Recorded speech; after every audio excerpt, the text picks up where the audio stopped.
Hello, माझं नाव समीर कमलाकर सताळकर. माझ्या YouTube चॅनलवर तुमचं स्वागत असो. तुमच्यासाठी आज छोटासा व्हिडिओ घेऊन आलेलो आहे, ज्याच्यामध्ये आपण टेन्सेसमधील ज्या चुका असतात त्या आपण हुडकूया. बरं, MPSCमध्ये हा प्रश्न हमखास असतो की वाक्यामध्ये तुम्हाला काळातल्या चुका हुडकायच्या असतात. तर एक 2-4 वाक्य बघूयात ज्याच्यामध्ये काळाची चूक आपण कशी हुडकू शकतो. तर हे घ्या, तुमच्यासमोर पहिलं वाक्य आहे. तर या वाक्यामध्ये वाक्य असं आहे की the dog is barking since last night. आता या वाक्यामध्ये जी चुकीचा भाग आहे तो अधोरेखित केलेला आहे मी. या वाक्याची चूक आहे इज, म्हणजे या वाक्यामध्ये जो काळ दाखवला आहे, सध्या जो अपूर्ण वर्तमान काळ आहे तो चुकीचा आहे. मग त्याऐवजी या वाक्याचा योग्य काळ कोणता ते तुम्हाला ओळखायचं आहे. त्यासाठी तुम्हाला खाली हिंट दिली आहे की when there is a time reference in a sentence it has to be either in perfect or perfect continuous tense. याचा अर्थ असा आहे की ज्यावेळेस तुमच्या वाक्यामध्ये एखादा काळाचा रेफरन्स म्हणजे क्रियेचा कालखंड दाखवला जातो, त्यावेळेस साधारण ते वाक्य एकतर पूर्ण किंवा पूर्ण काळातच लागतं. मग या न्यायानं, या अनुषंगानं या वाक्यातली चूक काय आहे? सध्या या वाक्याचा अर्थ आहे कुत्रा काल रात्रीपासून भुंकत आहे. जे वाक्य अपूर्ण वर्तात आहे, जे चुकीचं आहे. कारण की सिन्स लास्ट नाईट या क्रियेच्या कालखंडामुळे या वाक्याचा काळ जो अपूर्ण वर्त आत्ता चुकीच्या वाक्यात ठेवला आहे तो चुकीचा आहे. मग त्याच्याऐवजी दुरुस्त वाक्य, त्या वाक्याची दुरुस्ती काय, त्या वाक्यामध्ये शुद्ध रचना काय, म्हणजे वाक्याचा योग्य काळ काय, तर हा आहे तुमच्यासमोर वाक्याची दुरुस्ती. तर त्याच्याऐवजी असं पाहिजे की the dog has been barking since last night.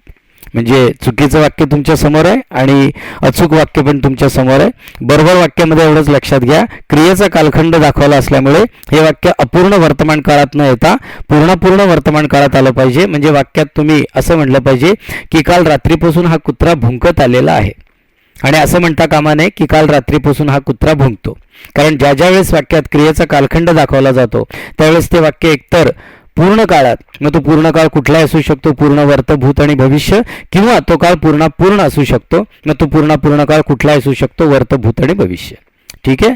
आपण आता पुढचं काही प्रॅक्टिस वाक्य मी तुमच्यासाठी आणलेली आहे. बघा, याच न्यायानं, याच काळाच्या, याच नियमाच्या आधारे काही प्रॅक्टिस वाक्य तुमच्या समोर आहे. एक चुकीचं वाक्य आहे आणि त्याचीच दुरुस्ती खालच्या वाक्यात आहे. आणि हे सगळे वाक्य याच नियमावर आधारित आहे की ज्यावेळेस वाक्यामध्ये क्रियेचा कालखंड असतो त्यावेळेस वाक्य एकतर पूर्ण नाहीतर पूर्ण काळात लागतं. तर हे तुमच्यासमोर चुकीची आणि बरोबर वाक्य.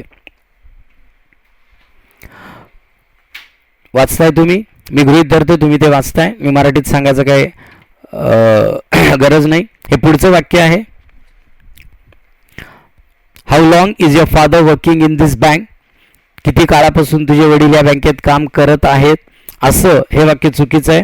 कारण हाऊ लॉंग मुळे वाक्यात क्रियेचा कालखंड कळतो, त्यामुळे हे वाक्य अपूर्ण वर्तात न राहता पूर्ण वर्तात घेतलं पाहिजे. हे असं की how long has your father been working in this bank, म्हणजे किती काळापासून तुझे वडील या बँकेत काम करत आलेले आहेत, असं पाहिजे. पुढचं वाक्य बघा. पुढच्या वाक्यामध्ये काय आहे चूक आणि काय आहे त्याची दुरुस्ती बघा. It is raining so heavily since morning. Since morning हा क्रियेचा कालखंड असल्यामुळं हे वाक्य अपूर्ण वर्तमान काळात न राहता ते पूर्ण वर्तमान काळातच राहिलं पाहिजे. कसं ते तुमच्या समोरच आहे, सांगायची काही गरज नाही.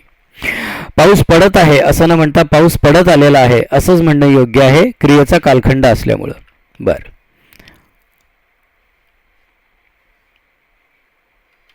पुढचं वाक्य तुमच्या समोर आहे. पुढचं वाक्य तुमच्या समोर आहे. What did you do since I last met you in Sangli. ह्या वाक्यामध्ये since I last met you in Sangli हा क्रियेचा कालखंड आलाय. वाक्यरूपात तो क्रियाचा कालखंड आल्यामुळं पहिले जे वाक्य आहे ते साध्या भूतकाळात जे घेतले, जे चुकीचं असून ते पूर्ण वर्तमान काळात घेणं योग्य आहे. कसं ते तुमच्या समोर आहे.